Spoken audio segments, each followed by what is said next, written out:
ইবনুল কাইয়্যিম রাহিমাহুল্লাহ বলেছেন যে পাপ করতে থাকলে মানুষের অন্তর কঠিন হয়ে যেতে থাকে এবং ইস্তেগফার আর জিকির করলে গিয়ে মানুষের অন্তর আবার নরম হতে থাকে। পাপের উপর পাপ করতে থাকলে মানুষের অন্তর কঠিন হতে থাকে।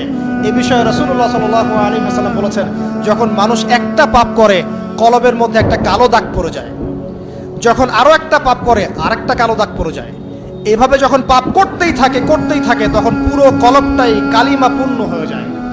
এই অবস্থায় যদি সে তওবা করে আল্লাহ পাক মাফ করে দিবেন। যদি এই অবস্থায় তার মৃত্যু হয়ে যায়, তার আত্মাটা থেকে দুর্গন্ধ বের হতে থাকে। কথা কি বুঝতে পারছেন?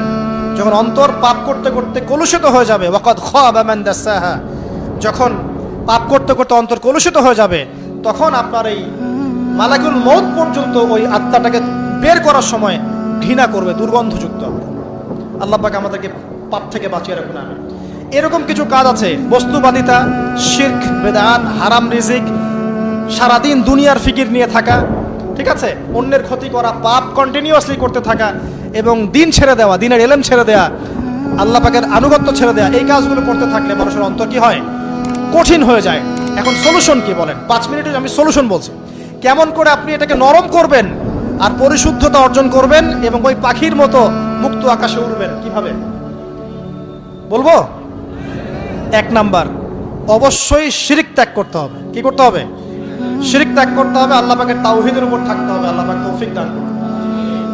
লং কিছু বলার সময় নাই আমার হাতে, একটা বই বলছি, কিতাবুত তাওহীদ। কি নাম? কিতাবুত তাওহীদ। এই বইটা অনেক ভার্সন বাজারে বের হয়েছে, কিনে দেখবেন শিরক কত প্রকার, কি কি, তাওহীদ কাকে বলে, কত প্রকার, কি কি। যেটা বুঝবেন না মাদ্রাসা চলে যাবেন, আলেম ওলামার কাছে গিয়ে জিজ্ঞাসা করবেন, হুজুর এটা বুঝি নাই।